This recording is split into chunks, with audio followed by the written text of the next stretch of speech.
Hello.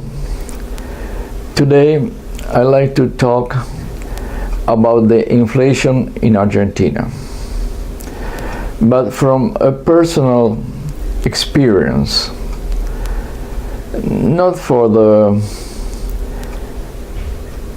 analysis from the techniques or economic theories about the inflation. Since I'm 76 years old, and I was born in Buenos Aires in the year 1939, so I can recall my earliest years since I was about 8 or 10 years old, and my father talking about the inflation. So those were in the 40s, 48, 49, 50, and then I learned, like everybody else, what was going on with the currency. So I knew I always have to ask my father for a little more money to go to the movies or buy candies, all those things. So that's where my learning about inflation in the economy started. Over the years I studied business and macroeconomics and microeconomics. So, but I like to talk from the ordinary citizens in this country, because I like to remind the audience, whatever happens to listen to me, that from the year 1970 until the present times, the peso value was subtracted on 13 zeros. That might be 13 trillions. It is an incredible amount of devaluations. So in other countries might ask how those people can live. And I try to explain. First of all, I think that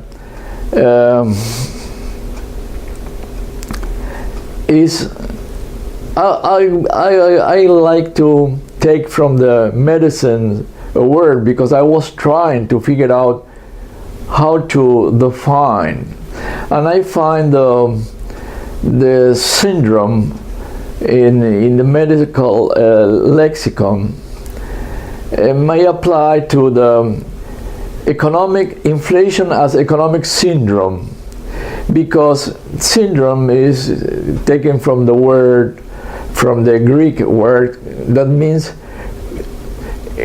to concurrence, the concurrence of different elements that produce a disease. Well, we may not call it in sociology a disease, but we may call it a disorder, a social, economic, political disorder. Of course, reflected in the monetary expression. So it's called inflation because the growth of the consumer price index and the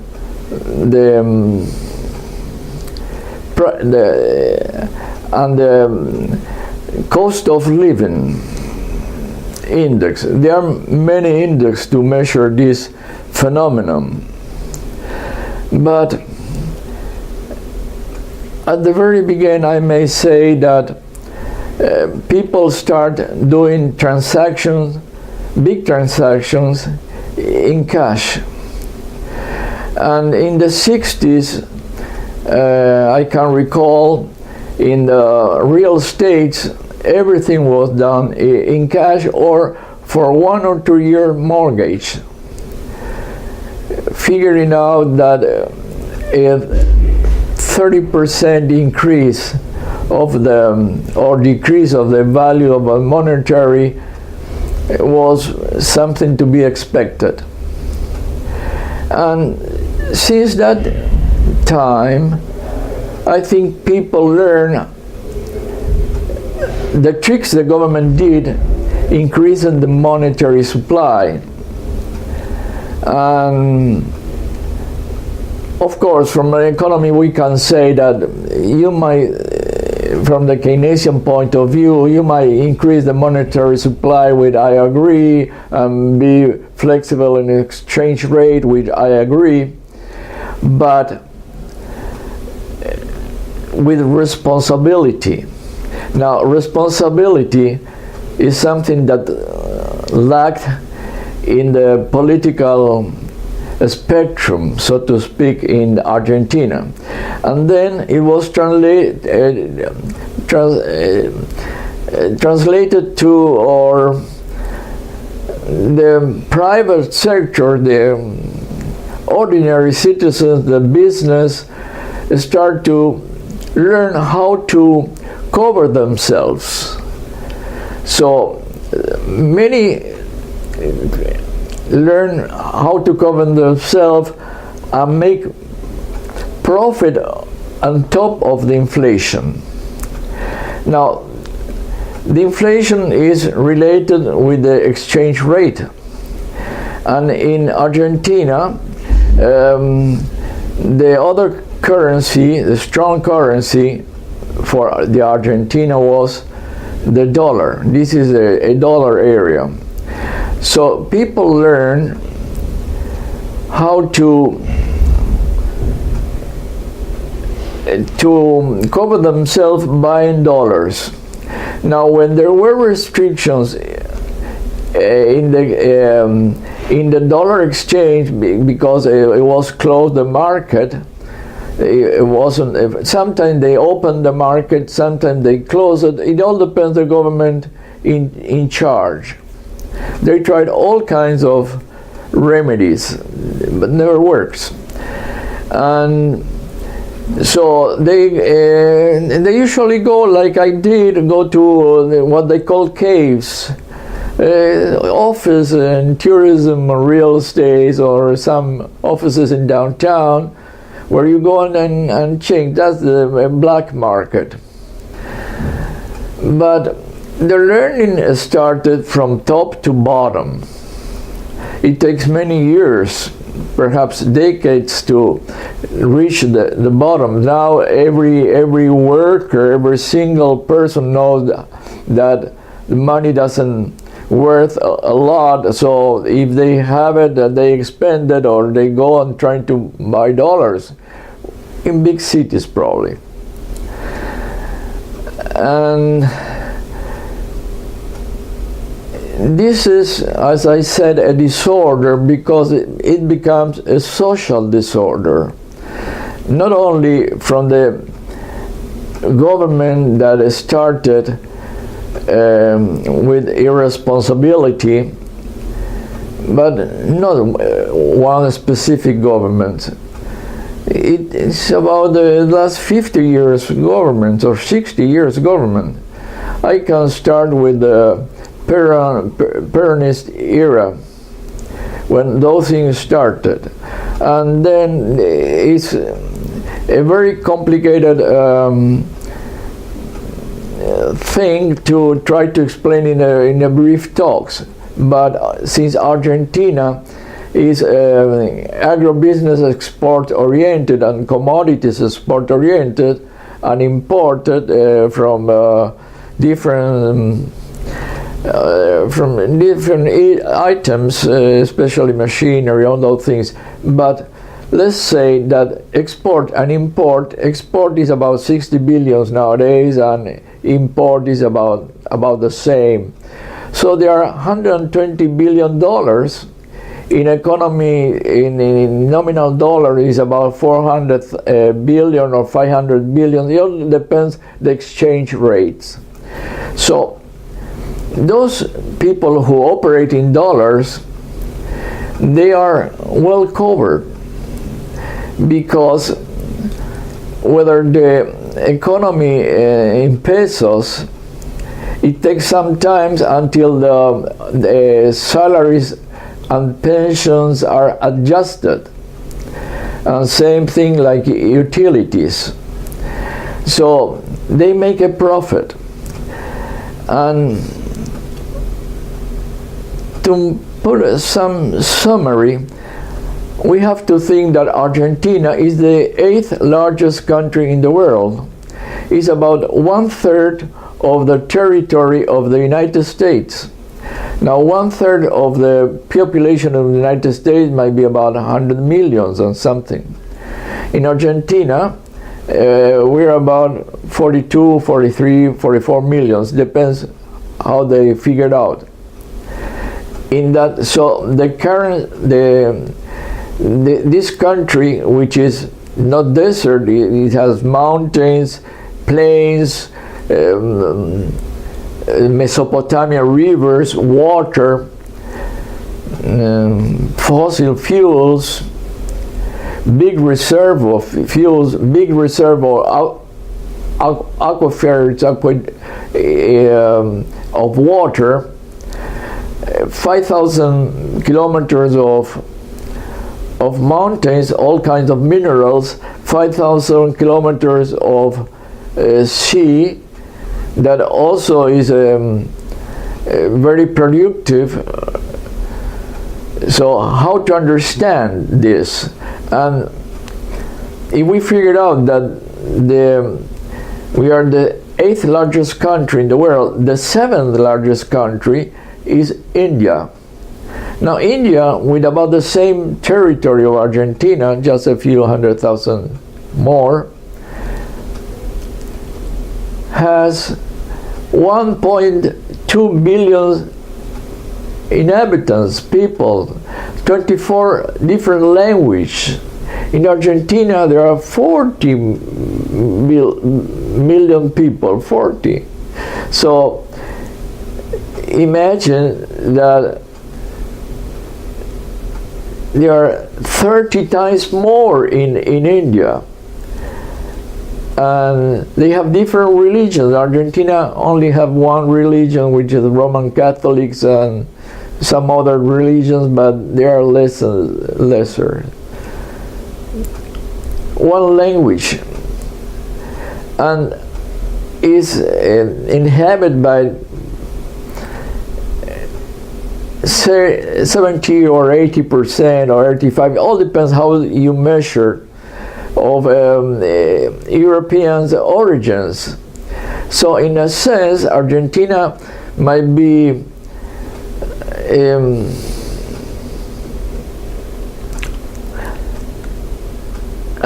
some sort of European country from the cultural point of view, like the United States, Canada, Australia, New Zealand also. But think about this, how this country declined, relative decline, because it was in 100 years ago, the prospect of Argentina seems to be real good. So the mismanagement and the adaptation of the population of this type of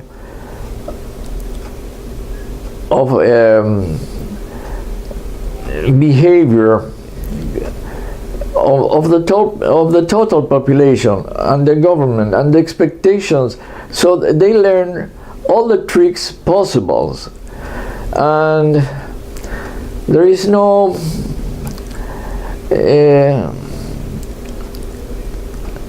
people learn, the government learn not to pay their debts, and people usually don't pay their debts. If they can avoid it, they have many tricks to do it. Sometimes they have to pay some, and with this system, it is functional, but it works because it works not very well, but it works because if you come to Buenos Aires or big cities in the country, the economy,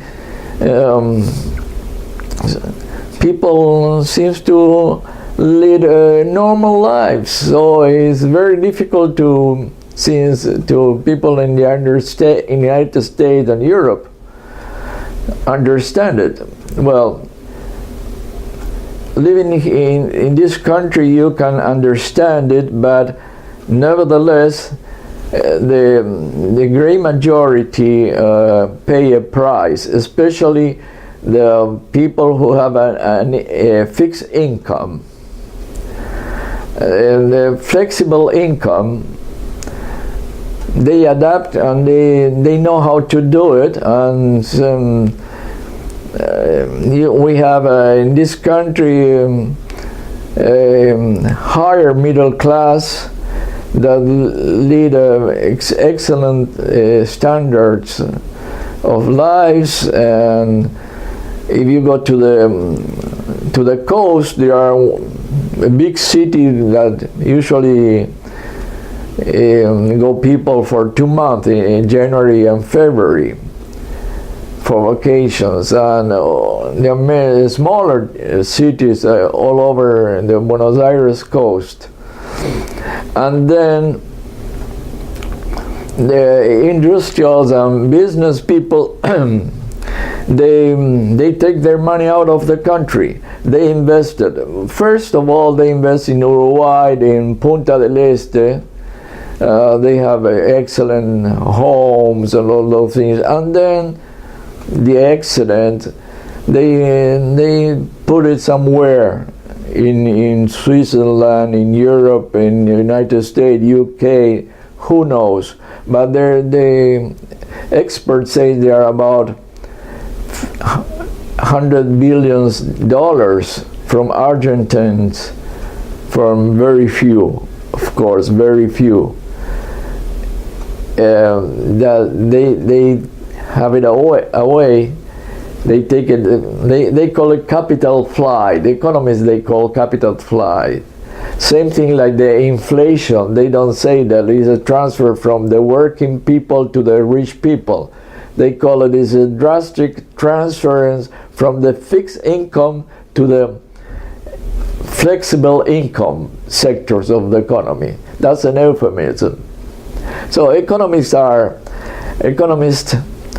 they like to put euphemism because to plain talking is very irritant, very hard, because it shows how this system, this capitalist system, how perverse it is. And the peso was from the year 1889 to 1970. We have a currency which was called peso national currency.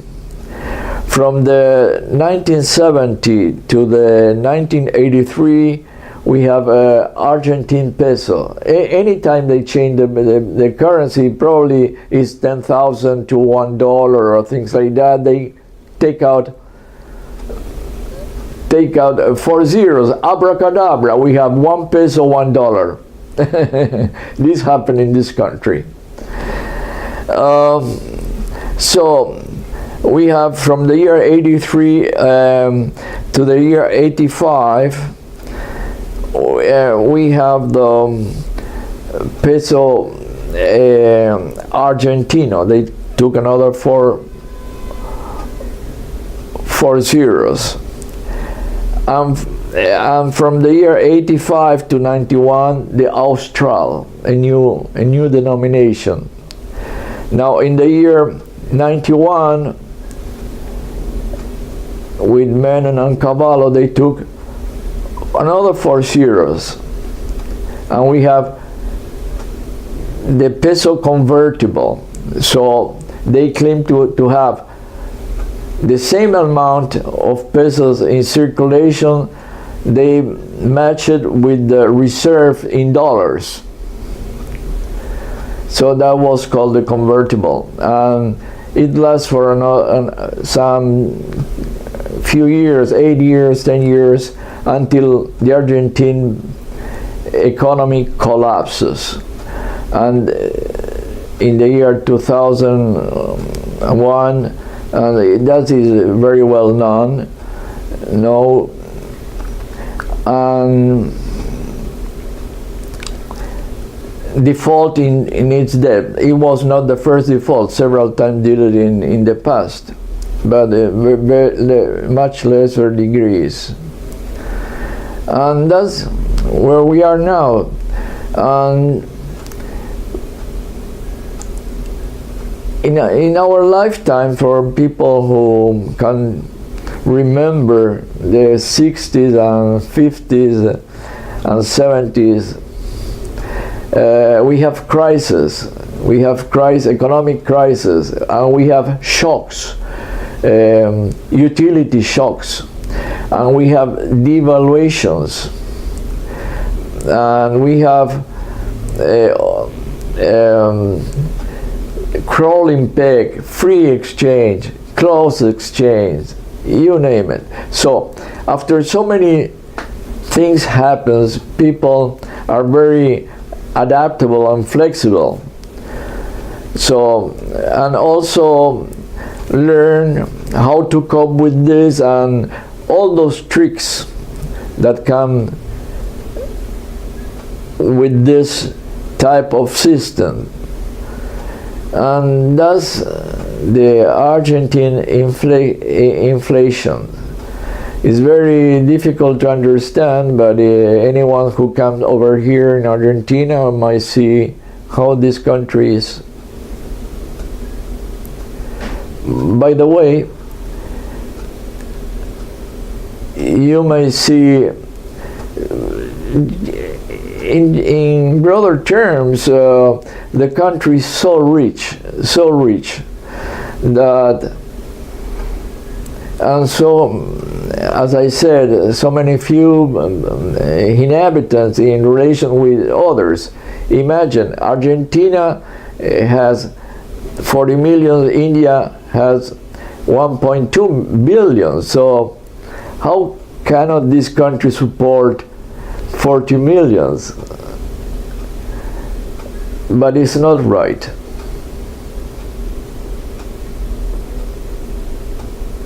Thank you.